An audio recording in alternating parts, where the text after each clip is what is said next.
Thank you, everybody, for coming to join us for this, which is not a story session per se, but it really is.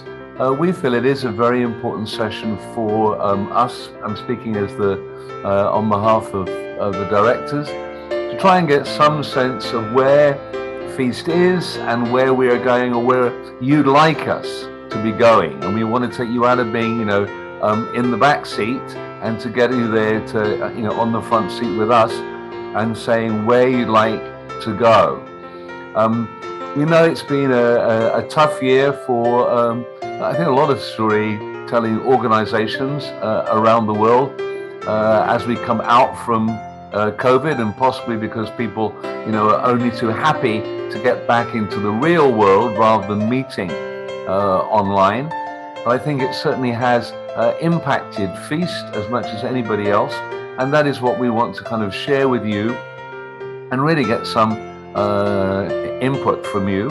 And we're really grateful because you are the ones who have stayed with us and renewed in the middle of 2022. And therefore, of course, it's your voices that we want to hear to make sure that you continue to want to keep renewing, because what we're offering is something that you feel is meaningful and valuable to you.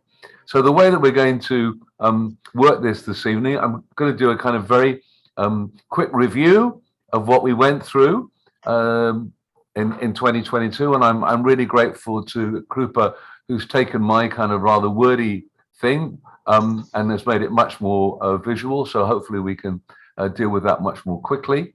Then we'll kind of go into what is really the meat of the session, where we'll ask you for your thoughts and experience and suggestions, comments, whatever. Before we'll then kind of share the kind of things that we have been talking about, what we've started to plan and organize for 2023.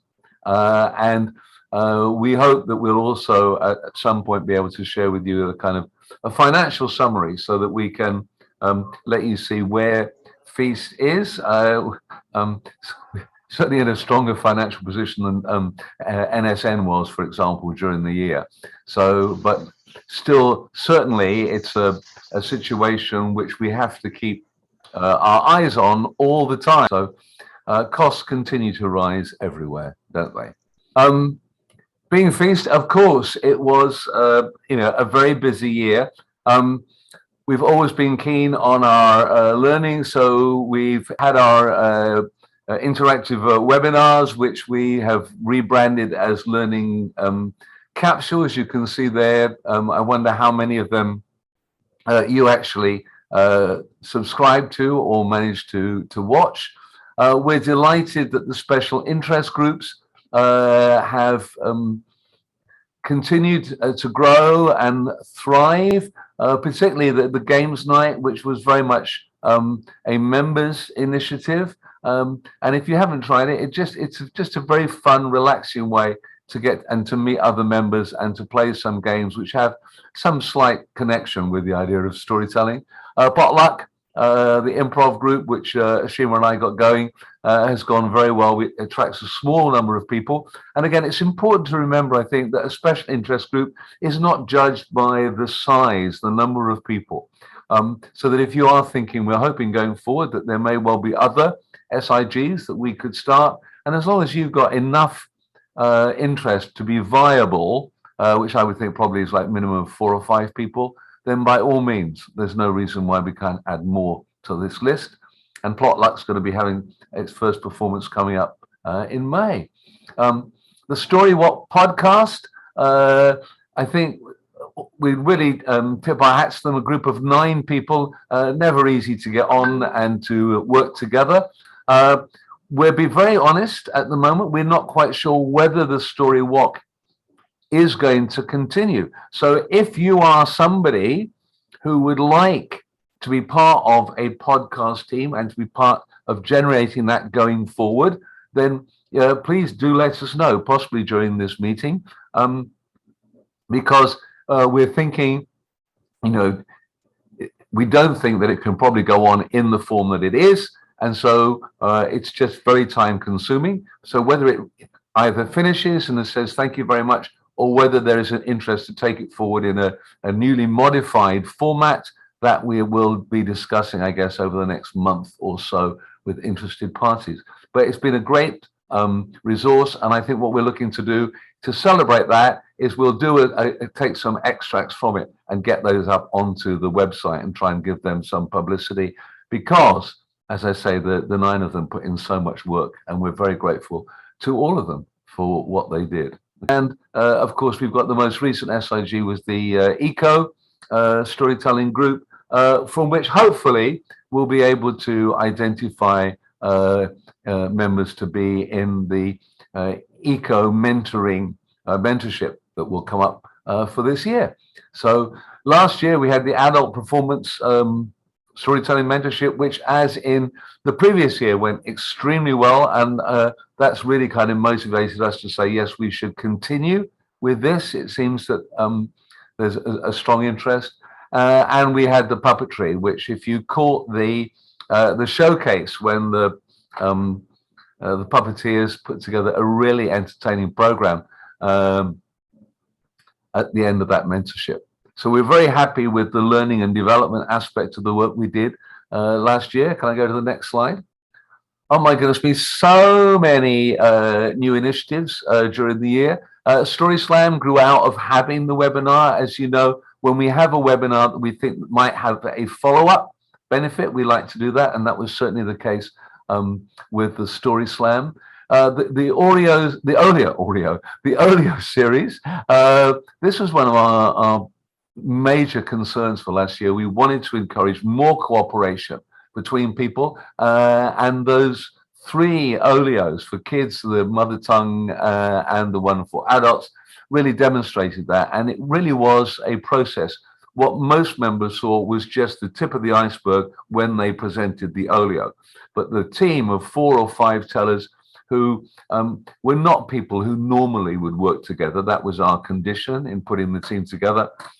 It was a real learning journey, a process of how can we make these 4 or 5 totally disparate stories come together and make one program.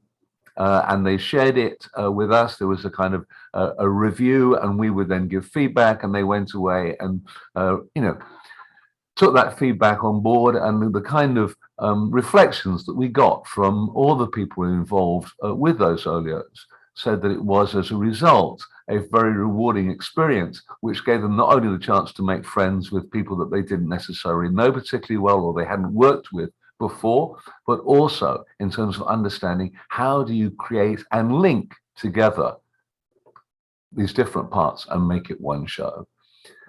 The Learning Festival was a real risk, I think, that we took. Would people sign up for a 3-hour session?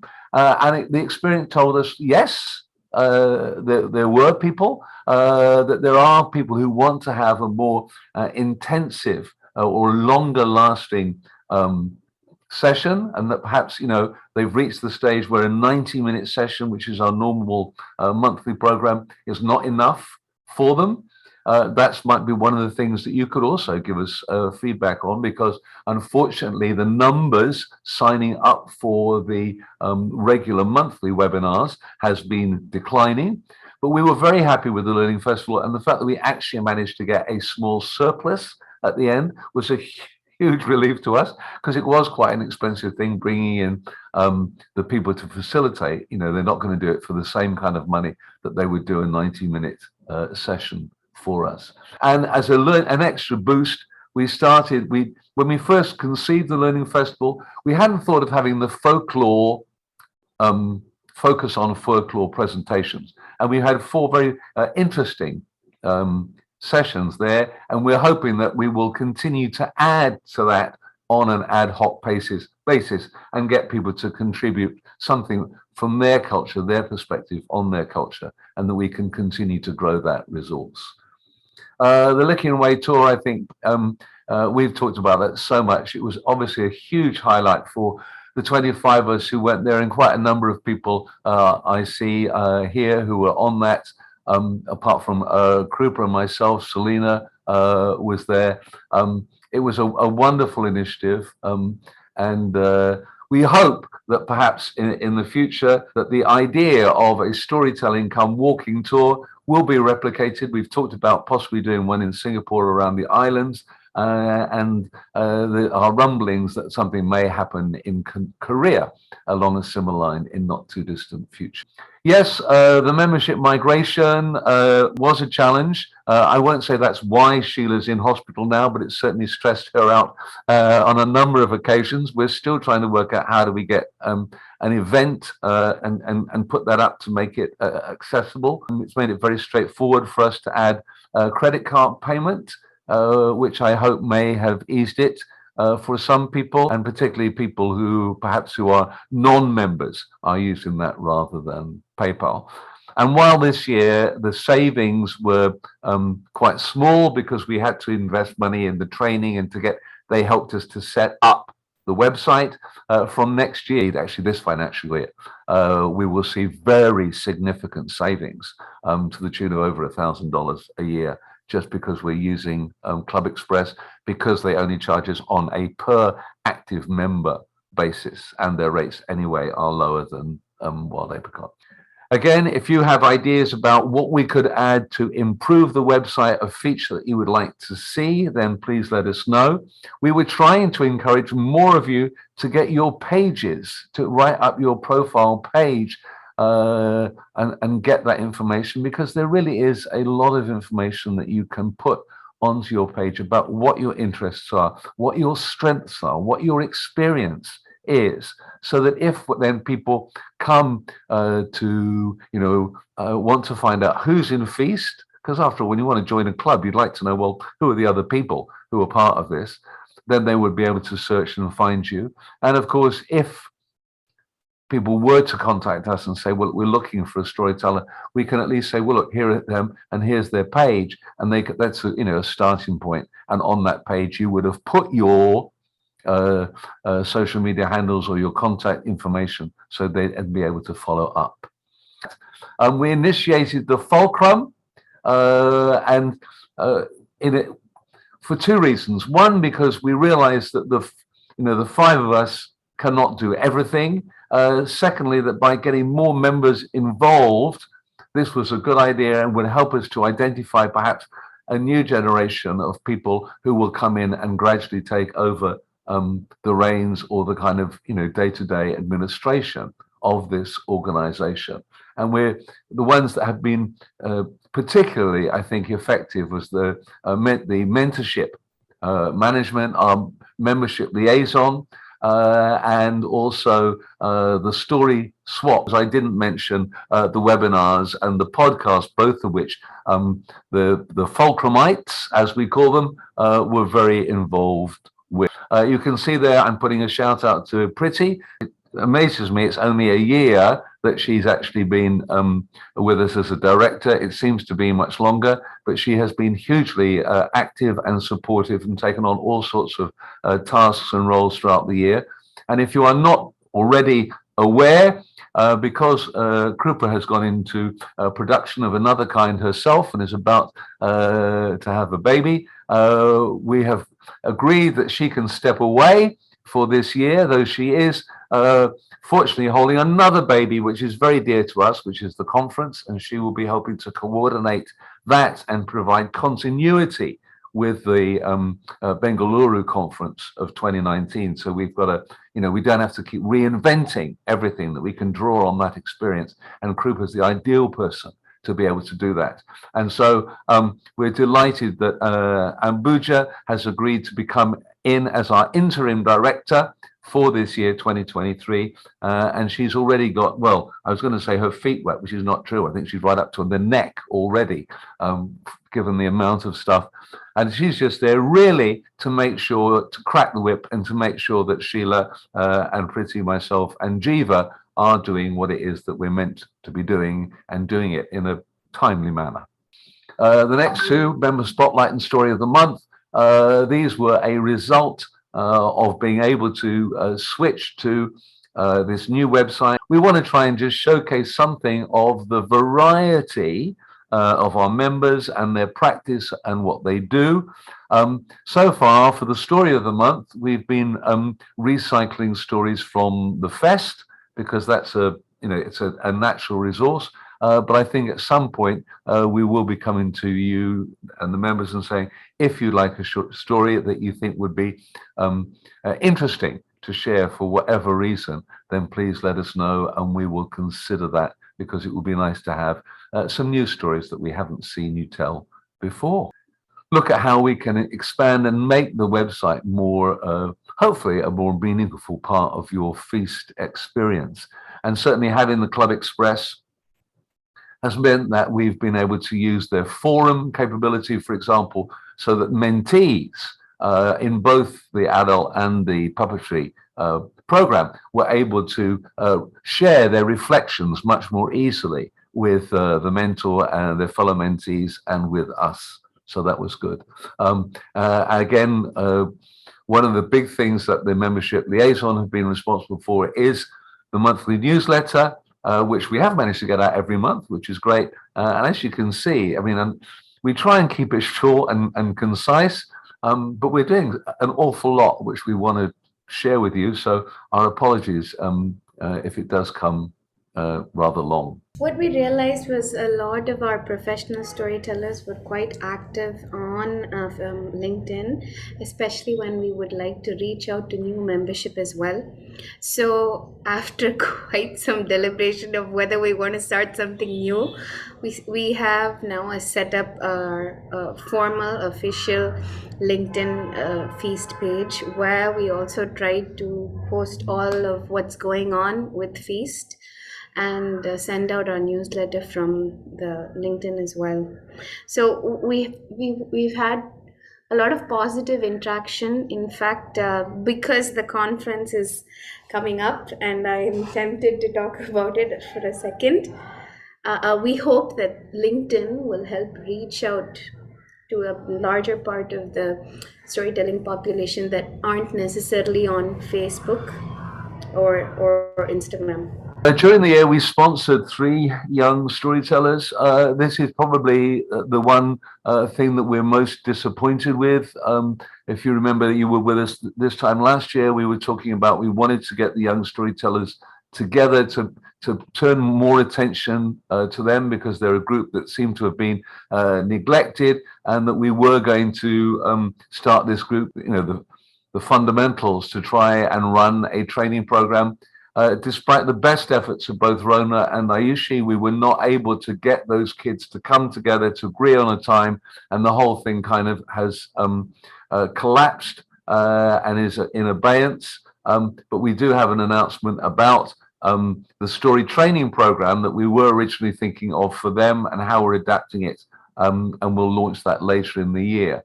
And finally, our story swaps that we've added the 2 kinds of one that we want to have peer-to-peer, so that when you share the story, it's not just a one-way traffic. I tell the story, thank you very much, but you are getting the chance to get some feedback on it, and that either comes in the form of other members peer-to-peer, or where we've had a guest coach. And unfortunately, I will admit to a disappointment that this has not gone as well as we had hoped. We would expect more people would like to take this opportunity to share a story and get informed, constructive, helpful, kind feedback from fellow members or from the guest. And that just hasn't happened. We sometimes we're wondering, are we going to have enough people who want to tell a story, and is there going to be an audience for them to tell to, other than the other people who want to share a story. And so one of the ways, I am going to now just kind of cross over into talking about the future, we're delighted that Christine Carton, who's here with us, has agreed to become our guest coach for the year. And we're hoping that by having one person, one face, and it's a lovely face, and we love Christine. She's done it already once, and nobody had a heart failure or ran screaming from the room. That might help boost people's confidence and trust that you could come in and see one early in the year and see, oh yeah, she is quite nice and she doesn't bite people's heads off. And then so the next time around, you might say, okay, I'm now willing to come and be vulnerable and present this story that I'm working on. So please do think of that. As you can see, so there's a lot of initiatives, and I wonder if I was to give you a list there, how many of those would you tick that yes, you actually took part in or have attended? But we won't ask you to do that. Oh my goodness, performances, yeah, just so many that we have and that involve such a number of people. You can see across the top of the screen there the three olios, the epic conundrums, which again, for those of us who don't speak the mother tongues that were there, it was still a fascinating exercise to see how they were making those stories accessible to the non-mother tongue speakers, how they used the visuals and the way that they moved in and out of character to narration using role signifiers and so on. It's an object lesson, I think, for anybody who is thinking about working with a bilingual performance. There is so much in it. The kids' olio way back in June was a very clever way. They strung it together with the different world days that happened in June, as that was the way they linked it. And then the infinite shades of humanity was certainly a performance for adult audiences. And had a most surprising mix of stories, some of which were very short, some of which were very intense. And if you didn't catch that, again, I would very strongly recommend it. Both are mentorship showcases for the adult mentorship and the puppetry mentorship were excellent. And considering that in both cases, people are stepping up and telling adult stories, which they haven't done before, or putting their hands into gloves and into puppets and making them come alive. Both were highly entertaining and have no hesitation in recommending them to you. And our story slam on the coming of age, and we did that, and I think we it went so well that we had not just one winner but two, and I know one is here because Sui Yen is here. Is Annabelle? I didn't see if she's managed to join us. She hasn't, but Annabelle Castaño in Buenos Aires was there as well. So we had a judge's choice and a people's choice winner. And it was a great evening. We haven't followed up with personal stories since then. If that's something that you are particularly keen about, you should speak up and we can certainly consider it. We were really excited this year that an American HR company contacted us and asked for a 45-minute showcase as part of their Asian American and Pacific Islander cultural awareness. And so we had three of our members, Alton Chung, who is Hawaiian, so that kind of tipped the Pacific Islander. And then we had Rona in Jakarta and Sri Devi. Well, she wasn't in Mumbai at the time. She was on the road. And they did a really good presentation. We got excellent feedback from the company, and it was a paid gig, and so the all three tellers actually got paid. And while it hasn't yet led to more performances, we hope that that may come, and rest assured that if it does, we will be looking for tellers and wherever possible, paying you for your service. Okay, so this is a financial overview, just so you can see. Last year, so that's up to June 2021, we actually had a very small negative of minus $255, Singapore, obviously. Whereas this year, in June 2022, we had a surplus of 2,853. Please do not go, jumping up and down and thinking that is a massive amount of money. Our running costs for the year are somewhere between 5 and 6 when you consider our membership fees, our audit fees, our company secretary, and all the subscriptions that we have to pay for things like Zoom and Canva and Jotform, etc.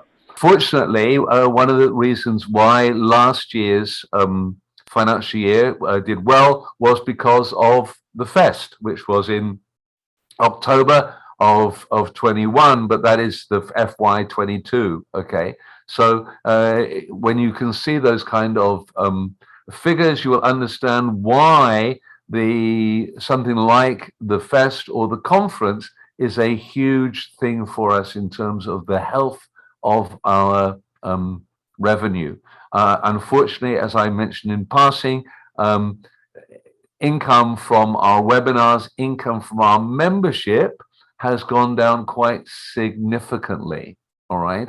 And so one of the reasons why we're particularly to have this meeting is we want to think, one, we definitely want to retain this membership and hopefully to think what we can do to make Feast more attractive going forward so that more people will join us. And thank you, Krupa, because here you can see is a very nice breakdown of the income versus the expenses. So that our membership is about 30% and the fest was another, sorry, not 30%, was a, yes, I can read this, 31% and another, what, 20, is that right, 29%? Is that what we're saying, Krupa? Yeah, there, from the fest. We did rather well on donations that year, but I have to say that was a one-off because Sheila and I closed a storytelling company that we had been running here to manage the local storytelling festival. And so when we closed that, there was a small surplus of just under 2,000, and we then donated that money to Feast, as well as some resources, which we shared also with the Storytelling Association Singapore. Expenses that we have in terms of the big one, which we will certainly manage much more carefully going forward, is the book printing, which was very expensive. So this year, of course, in 2022, we did not have an anthology. And what we are looking at for the conference in November is that we will be asking those people who would like to have a physical copy, because it's printed in Indonesia, you're coming to the conference, pre-order, and we can deliver it, and it will make it slightly cheaper, and it means that we won't have the big overhead of printing that, because it will be printed to order. But we wanted to share this because money is something it's very easy to think, well, you're taking this money, so where does it go? I say again, perhaps not that I think that it needs saying, but as directors, we don't take any salary or any kind of thing. We only reimburse ourselves for the expenses that we have in running this. Okay, so like the monthly payment. So Club Express bills us monthly, depending on how many members we've got. And that's what I get reimbursed. And I can assure you that the auditors here in Singapore are really, really hot on us because we are a non-profit group. They want to see supporting documentation for every expense. So we run on I would say it's a shoestring. Today, our current money in the bank is about 18,000 something. But when you think that is over 4.5 years, that works out at about 4,000 a year, 4,005. It's not a lot, and therefore we need to keep thinking about what we can do, particularly as we're facing this decline in terms of our webinar income, which has been a nice steady income in the COVID years when people were stuck at home and they wanted to connect and use Zoom as a way to do that and to keep learning, and to think, how do we manage this going forward? And that's what we're hoping. We may be able to draw on your brain power, experience, and suggestions and creativity this evening. So I think that's all the review of where we are. It's a lot which we've done, and I want to say a huge thank you not only to my fellow directors, but all the people in the fulcrum, and all of you who contribute in whatever way it is that you have because you are the people, you are the faces that we know. We see you so often and regularly, and thank goodness for that. There are a lot of people who just kind of either dip in once in a blue moon, or perhaps because of where they are, they don't come to our live events because 7:30 in Singapore is 3:30 in the morning or something for them. So we are sincerely appreciative of your support, and we wouldn't be here without you. And we now hope, as I say, we can get some inspiration from you. So I think that basically there are, if you like, three things. One, why did you renew what keeps you coming back to Feast? What is it? What is the selling point for you that says, yes, this is an organization that I want to belong to? Secondly, what is it in the past year is the highlight, or the things that, yes, you are so glad that you logged on for, that you participated in, either as a member of an audience or as a participant, a doer. And thirdly, what would you like us to do more of, or something that we should consider that we haven't done already? And understanding that if we do that, it probably means there's something else that we need to do less of, because there's a certain capacity to what we can do, given the resources that we have. Okay, so why are you here? What is it that makes Feast essential for you, that you keep renewing? Two, looking back at last year, 2022, what were the experiences that you really treasured? And thirdly, going forward, what would you like us to do more of or less of? Or what new things would you like us to try?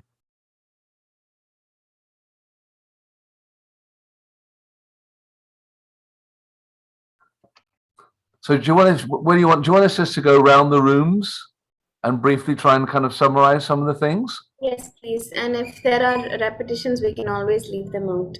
So as I was in room one, why don't I kick off? And I think I certainly got the luck of the draw, in the sense that everybody is a real active member of Feast, and I'm just kicking myself, Krupa, that I didn't record what we talked about.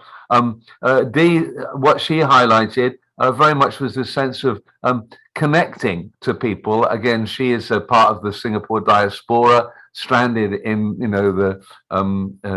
Australia. So the chance to connect, and the opportunity to learn, someone who feels she's also on a learning journey, and that Feast in a way has become home. It's a place where she feels very secure. Christine reminded us she was speaking actually as a representative of one of our institutional members, the Australian Storytelling Guild of New South Wales, and that therefore that some of their members are also individual members of Feast. And possibly the only grievance that I heard was that they're very sad that we've kind of arbitrarily drawn the dividing line south of Indonesia and excluded Australia from Asia. And so they're not Asian, but friends. But obviously, we know from just Christine's involvement that she's a big supporter and fan of the work that we're doing.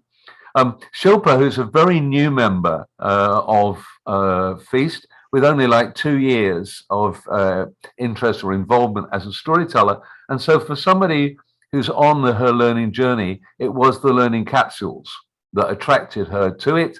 And that's what she's looking forward to, that kind of growth. Because it's, as you say, the nuances of how to be able to tell a story. And that's what she's looking for, and was very clear about that.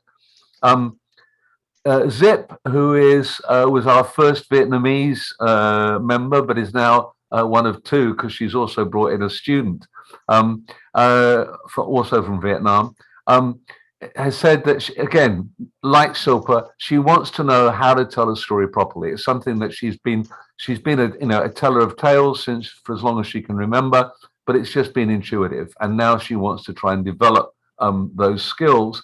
And she spoke very movingly about how, as a mother, she wants to make sure that her children, who are born in New Zealand, and there's another one on the way. What is it with these storytellers becoming very productive post-COVID?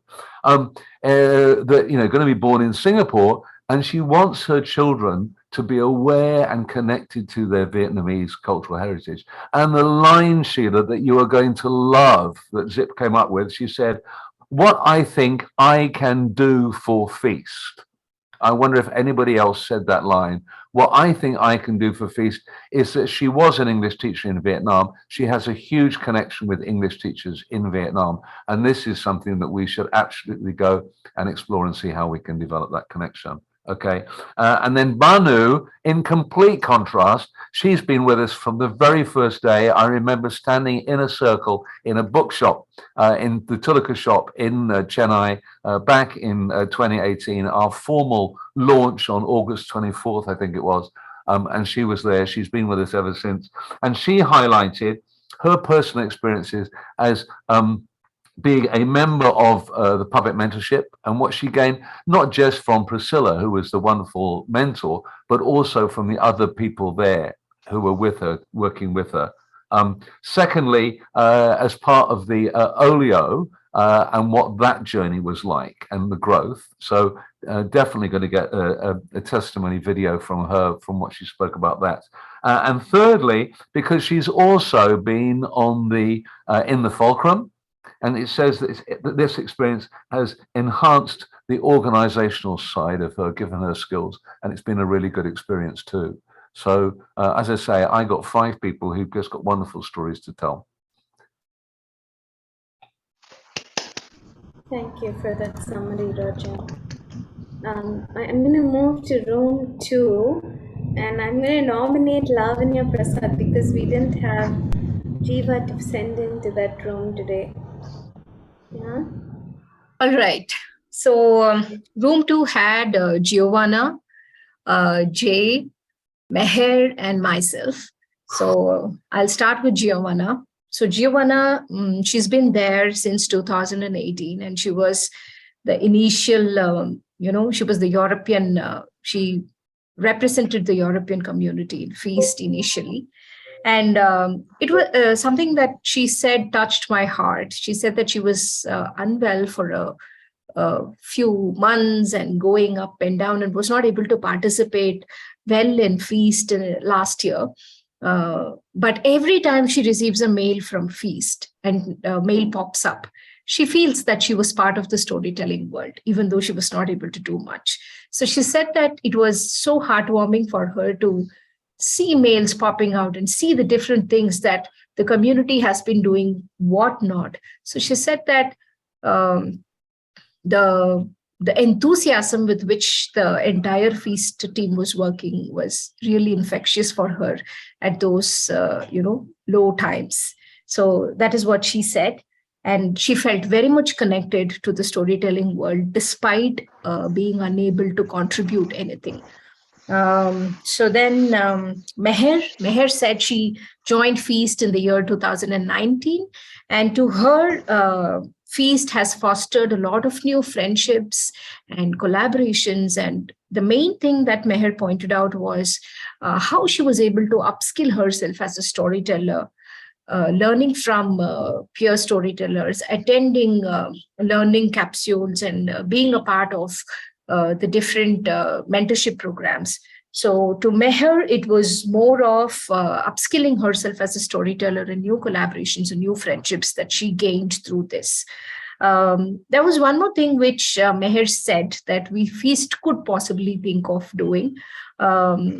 Professional, trying to give paid gigs to professional storytellers. She mentioned that there was one which happened, and more like this, if Feast could organize more like this, paid gigs for professional storytellers, then it would be a very welcoming change for people to, possibly come back and join Feast members or continue more. So this was something that came from Meher. Jay said he was here with Feast since 2018, and I should say his energy is infectious. In the 10 minutes that he was in the room, he got us all hooked up and we were looking at him like this. So to Jay, Feast is all about connecting Philippines to the storytelling world outside.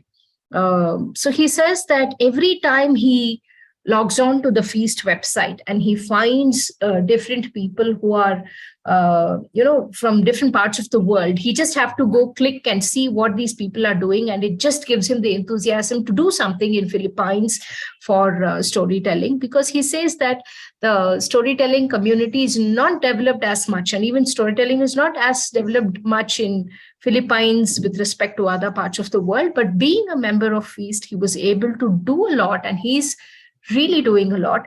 So one thing he said he was not able to renew the membership this time was because of the pandemic. The pandemic had actually taken away some, it's not good for the storytelling world after the pandemic. So they're just trying to come up, move up. But to him, Feast is all about enthusiasm and the energy that he sees storytellers from other parts of the world doing, which helps him move forward to bring storytelling to a new light in Philippines.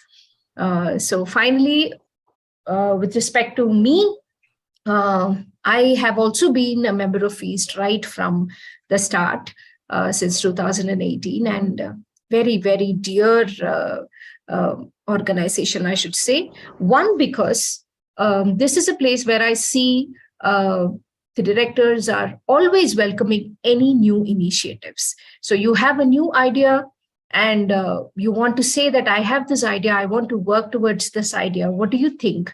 And if they think the idea is good and they see an enthusiasm in you to do it, the first thing is, yes, go ahead. So that has helped me experiment a lot of things which I otherwise would have not. And it has helped me grow as a storyteller in many ways. Number two is the collaboration that happened because of Feast Fest. I think most of them mentioned that even though we all are in India, it was, if not for the fest in October 2019, where we had everyone in Bangalore. That is where we actually saw other storytellers from India. We met them in person. And 2021 saw us collaborate in ways that it would not have happened otherwise. And I should say we were able to bring in some wonderful productions because of the collaborations. And there was so much learning that happened by just looking at how the other people were working. And one thing which I see is it helped me see things beyond my lens. It helped me see how others were seeing stories and how I was seeing stories. It just opened up new perspectives for me. I also see that Feast is very observant of the work that you're doing. And to me personally, as a storyteller, I have seen that where they think you will fit in, Feast recommends you for that or asks you to go and perform in that particular slot. So I see that as you grow as a member in Feast, they're also very observant and understand what is your strength and definitely recommend you when you have to go. So that is something from me. One more thing that Jay mentioned was, Jay said it'll be really better if Feast could give recommendation letters to storytellers from Philippines and other countries, if they would want to attend storytelling festivals in other countries. So he says that some people might not know us as much as they know storytellers from the other countries. So if Feast could give us a recommendation letter saying that this person is a part of Feast, since Feast is a well-known body, then they would have a chance to go and visit festivals in other countries. So I think that was a very valid point. And from me, a place where I thought some improvement can happen is whenever we are doing a new production for Feast, we've been given a clause which says that we are not supposed to do this anywhere else, like 6 months or whatever it is, which is absolutely agreeable. But in the 6 months where we are not going to perform elsewhere, if Feast could give us a platform to perform as a part of Feast's thing, which can be a paid gig, it'll be really nice because we'll be using that, we'll be performing the production again in new places through Feast as a part of Feast's program. And in the process, if it's going to be a paid gig, the Mm. storytellers can also get paid, Yeah. and Feast can also be Mm. benefited out of the thing. Mm. So that is one thing from my side. So this is what happened in Good group point. two. Thank you. Sorry. Thank you. Okay, that was a great summary. So we'll quickly move on to room three. So Preeti, looks like you have everything sorted. So Okay, yeah, so we really had fun in the group actually because we were all old Feast members and each one had something interesting and fun to say. Peter was I mean this is the most I've heard Peter talk actually because sometimes when he has to be in the mood, right? Those of us that know him know that he has to be in the mood. Well, today he was in the mood to talk, and he enjoys the variety of seeing all our beautiful faces when he's in sessions with us. So he likes the idea that he's meeting so many people from all over the world, and he likes to say he's retired. But when I heard his schedule of 20 hours a week where he's doing storytelling, I was like, oh my God, that's not retired at all. He's also a member of other organizations, but Feast is very dear to him. He really enjoyed the eco storytelling uh, SIG. things that we had with Fran. And he also he said he'd love to see more of. He's very fascinated with Paul Dunbar's poetry, Paul Lawrence Dunbar's poetry. So he's like, okay, I want to talk to you. So Peter, we'll figure out a way that you can get this across to the members.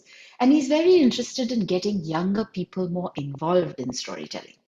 And he thinks that, we need more people to be able to persuade more people to come in. So his interest is in that area. I think I've got that. I've covered all of that. He loves the feeling of friendship that our sessions and feast give him.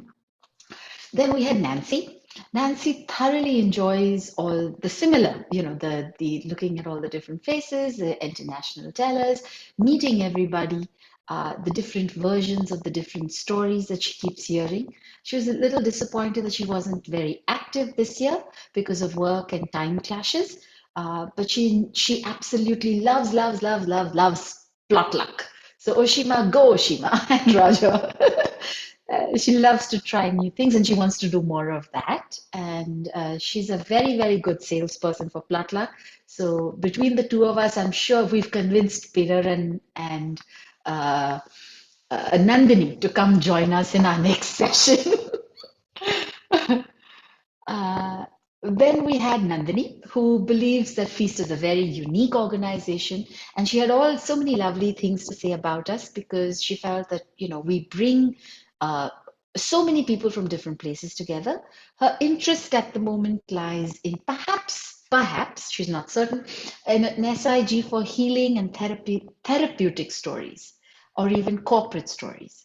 So I can see a few nods here. So Nandini, we might have about 4 or 5 people who are interested. Let's give it a go. We'll figure it out. Mm. Yes. And then there was Oshima, who absolutely again she's our plot luck star, and she wants to do more of that. She loves that Feast is a safe space where she can be herself. She can practice whatever she wants, and she wants to create more safe spaces within Feast. And one of our initiatives that we are thinking about in the coming year is something that was interesting. And I know Kripa is going to talk about it in a little while, or we will, the story circles that we might be doing. So we're all excited about that. She says, I also like to practice my English on you all. And I want to tell her, you don't need practice, you're pretty good at it. But she says she wants to. So that's how it is. And from me, I was like, I love Feast. I wouldn't be here otherwise because I didn't know, which side of me is up, whether it's between Feast and SAS. And that's another thing that Nancy mentioned, that we were discussing why people wouldn't come back or why people wouldn't renew. And it seemed to be more about COVID and the fact that there are a lot of other memberships or guild memberships or work professional memberships that people have to pay for. So sometimes you end up choosing just one, and you just make that choice. So it's not that, but Feast has a unique space that we're hoping will continue to provide. So everybody in my group wanted to stay with us. So I'm very happy. We need to make sure they do. And that's it for me. Thank you so much, Preeti. And which brings us to Sheila's room. So, who would like to summarize for Sheila's room? One, Selena, you look awake enough to give us the recap. Sorry. Let's go with you. You really put me on the spot. Prakrati had a great idea, and that was to have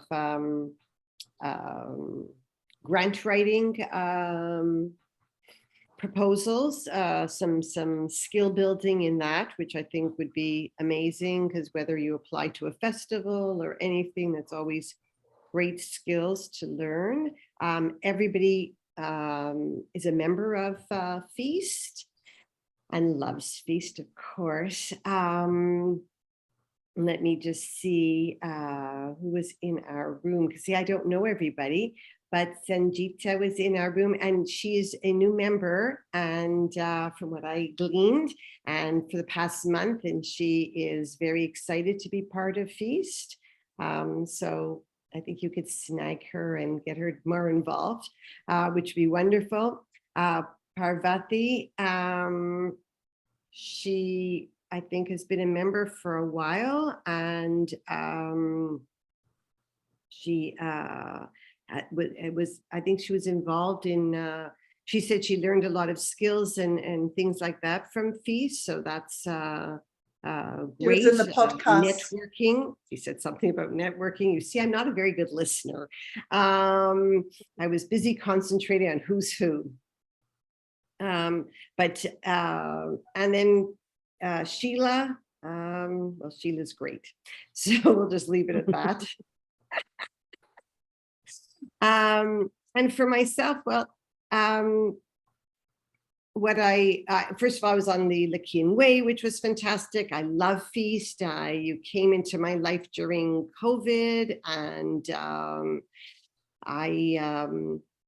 I personally would love to see a little bit more of the story swaps, but I know that, which I miss actually, because if I'm going to get up early in the morning, that is exciting. But I have to say that one of the things I mentioned is, like, I'm very impressed with your organization, because I am involved in Canada, and you provide so much for all of your storytellers, and at such a diverse range of things that you offer in such a short time. So personally, I think that now that the world has opened up, I think the best bet of how you're going to gain new membership and excitement is actually at your conference, because that's usually our own experience. So I think that that will really help you. And I loved all the learning capsules, as many as I could attend. I did put myself down for SIGs, but you know what? It's hard to just be a part of everything. As much as Roger knows, I try very hard to be. So, I mean, there was enthusiasm in our room for Feast, so there's not much else to say. And if I've missed something, please, everybody else speak up. Yeah, only one more thing. Selina's feedback. There are a lot of emails, that comes. It's kind of overwhelming sometimes. So if we could reduce and, work a little bit on that, it would help to, be on. Or Prakrati, if there's a way, what I find most challenging now is the registration. It was so simple before, and now actually I find it beyond confusing. I don't know if there's a way to, once you're once you have a membership or whatever, if there's a way that you could just simply log in or stay logged in, so you could just click register, boom, you're in, because you're a paid member. I'm wondering if there's a feature for that, because otherwise. Selena, I think we can talk separately on that. I am Okay. still not understanding what difficulty you are facing exactly while registering. So I Okay. think let's take it up separately and discuss about it. Yeah. And also Prakrati mentioned, also I should say, she also mentioned paid opportunities, right, Prakrati? If there were any possibility of that. And I hear that. And I think, I did not say about the paid I opportunity. thought that was you. No. No? Lavanya actually mentioned it. Oh dear. And Meher, right? I'm happy Ah. with unpaid also, because I'm not even Okay, getting an sorry. opportunity. Right. So It's my Meher, asthma talking. Ignore Meher, me, I'll mute myself. so Meher was mentioning about paid gigs for professional storytellers. Yeah, but I think that is a very good point, since now everything is opening up, and it would be a nice, mm, I would say, lucrative option to Yeah. be the member of Feast if you Yeah, are I mean, getting it. I would be very for it. The only problem is where do we get them from, and do we have the manpower to Mm. advertise and the money to advertise? Yeah. That's the thing. But it's something to think about. If there Yeah. are people who are willing to help, do that. Right, yeah. And I particularly liked it because if I understood Lavanya correctly, she was saying, when you've created a program specially, such as an olio, and that we ask you not to repeat it or something, that during that 6 months, we should be out there trying to market it for them and see if we can't use that. And I think that's an excellent suggestion, but with the proviso that Sheila's just mentioned, that it's a question of how do we go about it and who can manage it. But yes, I mean, I think it would make a lot of sense. You put a lot of time into these programs, and they're often very, very good. I mean, the mother tongue one was a stunning example of how you can do that and tell in different languages. And if we could find a way to kind of commercialize that in the sense of being able to offer it to other people, that would make a lot of sense and would say why we put all that effort. It's one we've grown and we've shared it with our members, but if we can get to a wider audience, why not? Yes. I just wanted to give one idea for, I don't know how much it works, but if we start advertising and take payment for, like there are so many festivals, like right now Roger attended the Bhoo Festo.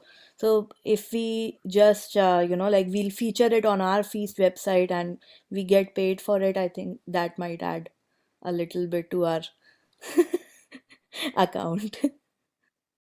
I hear you.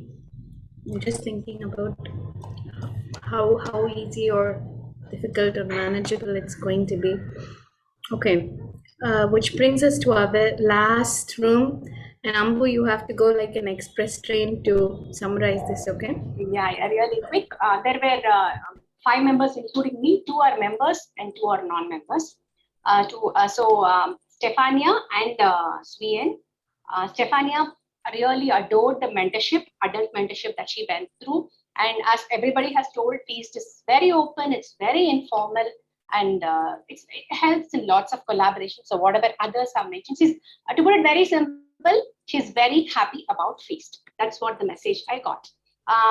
And Sui mentioned, yes, she had lots of opportunities in Feast, the mentorship, the Likian way, and new things. She was able to try the new things in Feast, for example, the story slam, and she got opportunities to perform during the fest. And she was the member spotlight part that she liked, and the Silver Connect, the opportunity she got to share her knowledge. All these were the things that made her stay with Feast, and she loved about Feast.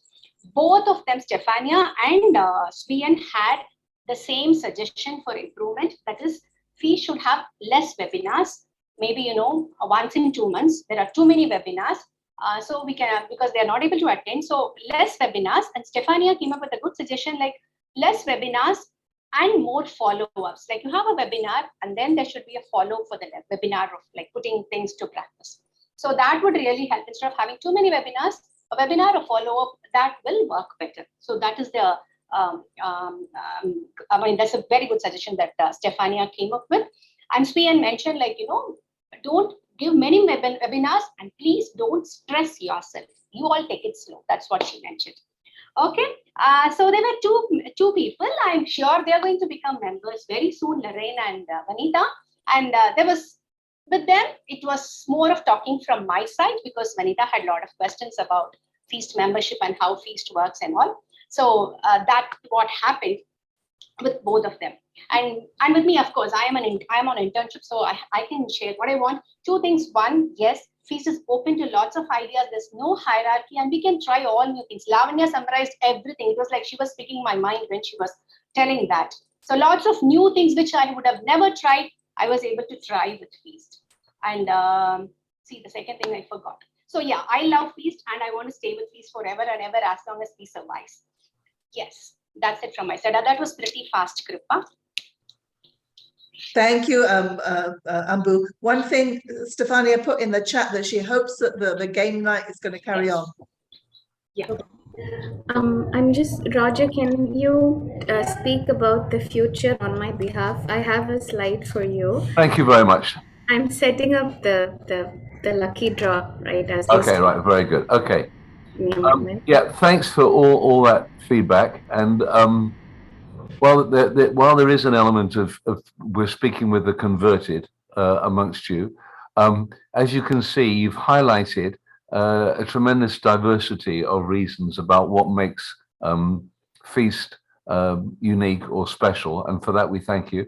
And it's now a question about how we can somehow try and communicate that perhaps more effectively, what feast brings, and what you can gain, depending where you are, whether you are like some of the people this evening who are really at the start of their learning journey, as opposed to those who are perhaps like, Lavanya and Ambu, who are very well established and yet still find that they are able and are stimulated to grow.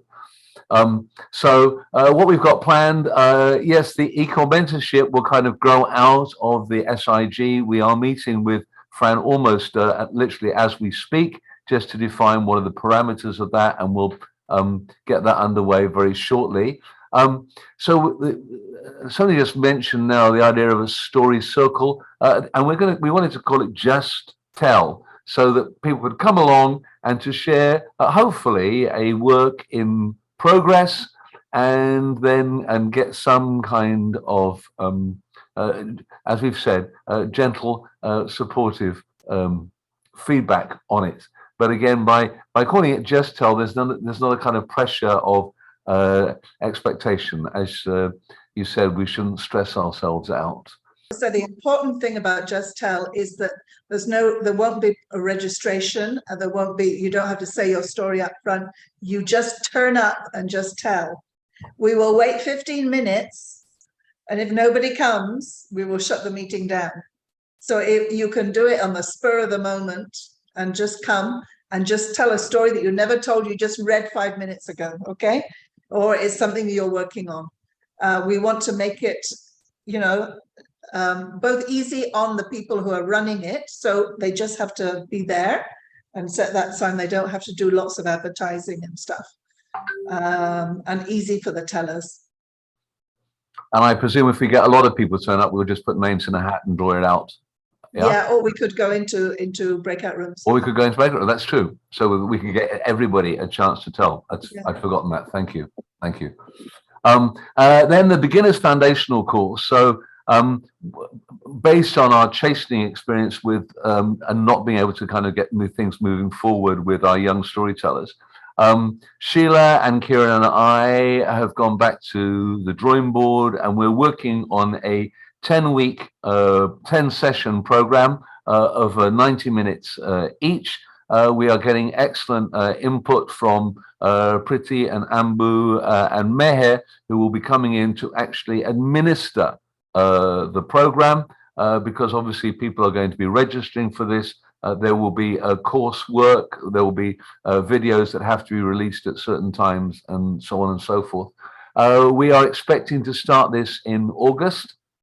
We are kind of meeting monthly at the moment to sort out the nitty and gritty. There will definitely be some kind of certificate of participation at the end of it.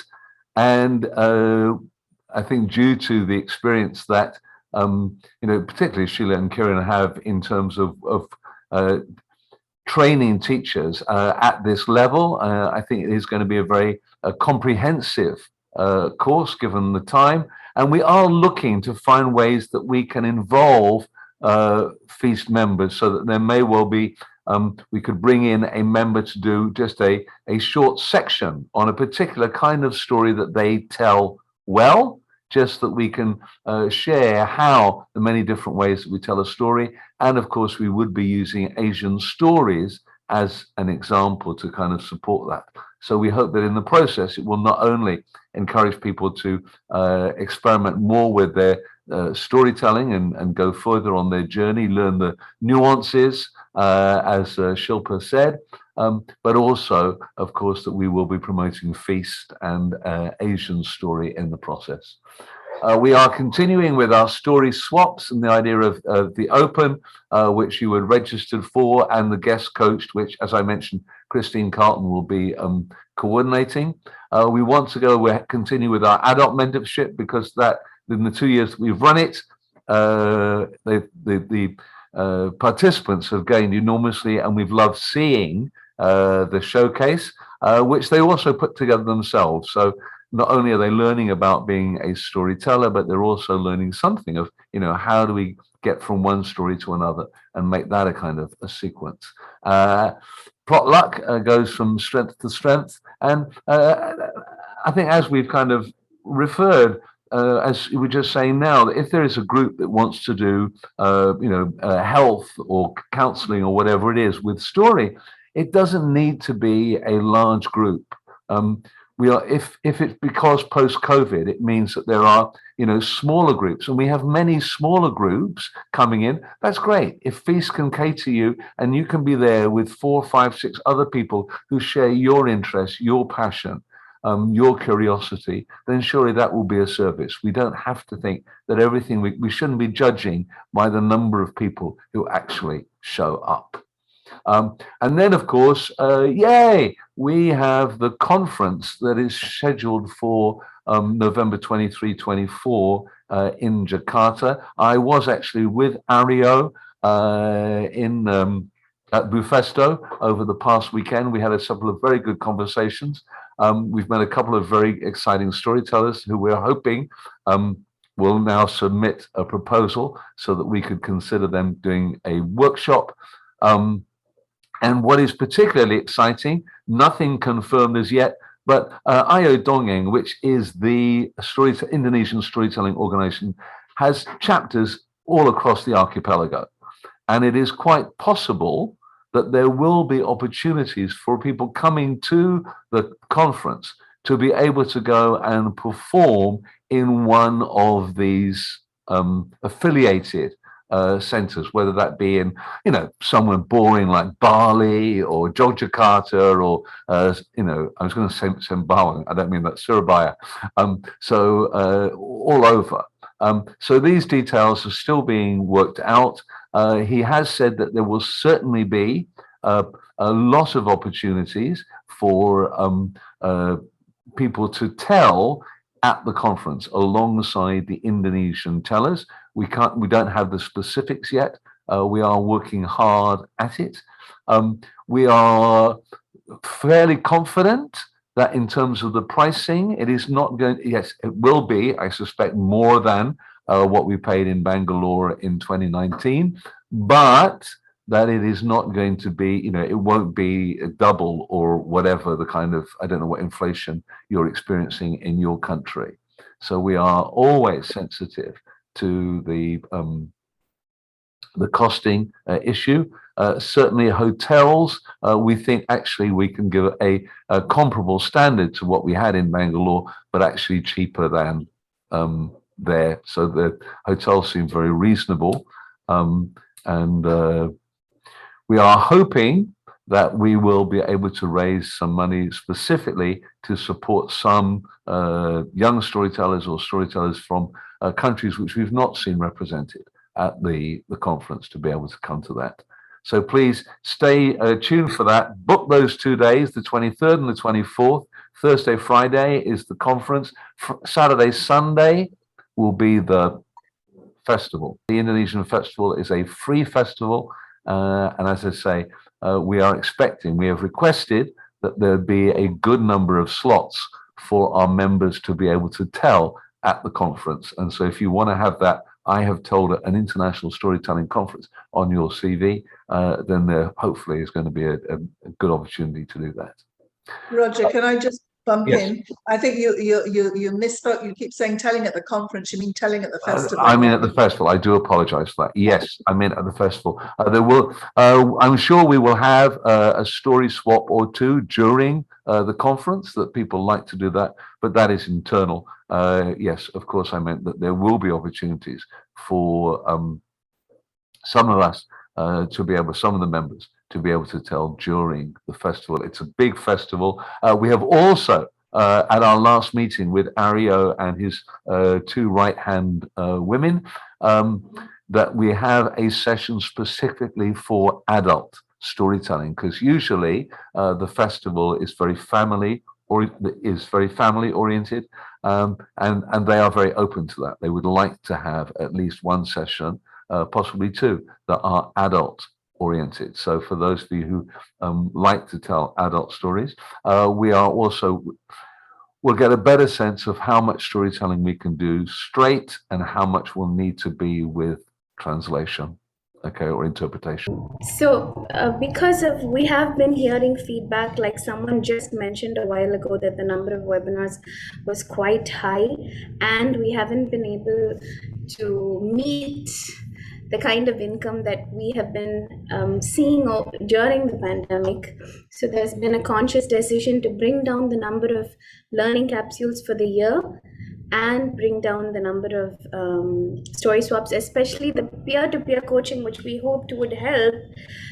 Didn't see much of traction. Sheila is very sad about that. So both of the things won't happen as much.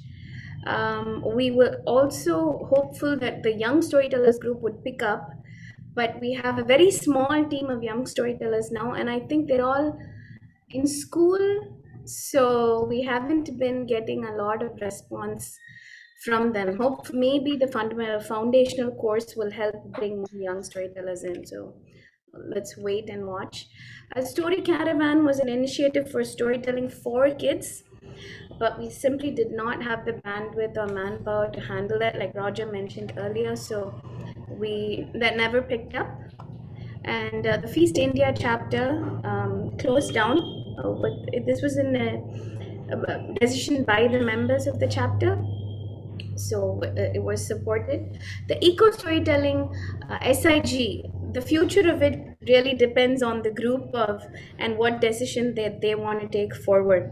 Initially, it was meant to be like a crash course SIG that will open up into the mentorship, the eco mentorship. So we're still yet to discuss with the group, and we see where it goes. Games night, again, the core group that's been organizing it over the last year. We're yet to have a discussion with them as to whether or not they want to proceed.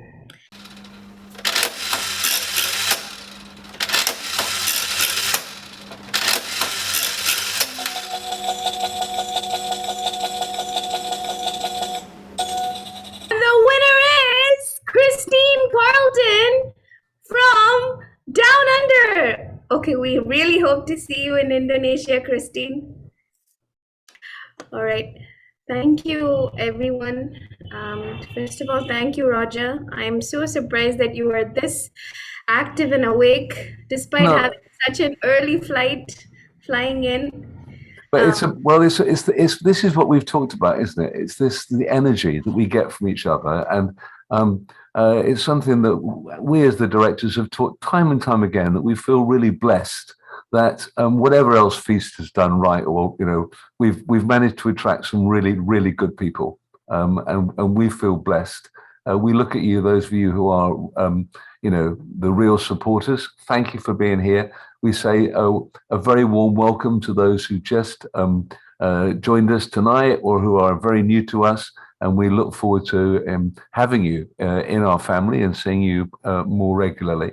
But that's what gives me the energy, and while I'm really happy, and I think we've had some wonderful suggestions tonight. We've had excellent feedback in which you've reiterated what is it that makes it important that Feast continues to do what it has been doing, and perhaps to be more selective about what it does do, and look to make that kind of experience where we give you the opportunities to tell, whether that be unpaid in a story swap, but you get the fun to be able to do that. And it is important for those who are early in their journey to be able to tell that and just to have that experience, or whether we can, as Lavanius has said, that, you know, when you've created a very special show, that we should look to do more with it than just kind of tick it off and say, yes, it's done. And just leave it there. So thank you for that. And we will continue to work hard. We are really focused at the moment on trying to nail down the conference so that we can start releasing. The first thing is we are getting proposals in for the workshops. We're working with them. We've been shown a couple of hotels as possible sites, and now the organizing committee is going back and talking in detail with them about rooms and what the overall package and costs might be. The good news is that both the hotels we've looked at are very close to the MRT from the airport, so this is good. You know, it'll be very convenient to get to. If there's anything that you feel should be in a conference that you would really like, you know, what for you makes a conference important in terms of the networking or the story swaps, whatever it is, do feel free to drop us a line. We love it when we get feedback or comments from you. We can't cover everything, as Krupa says, we've gone on late. So thank you very, very much.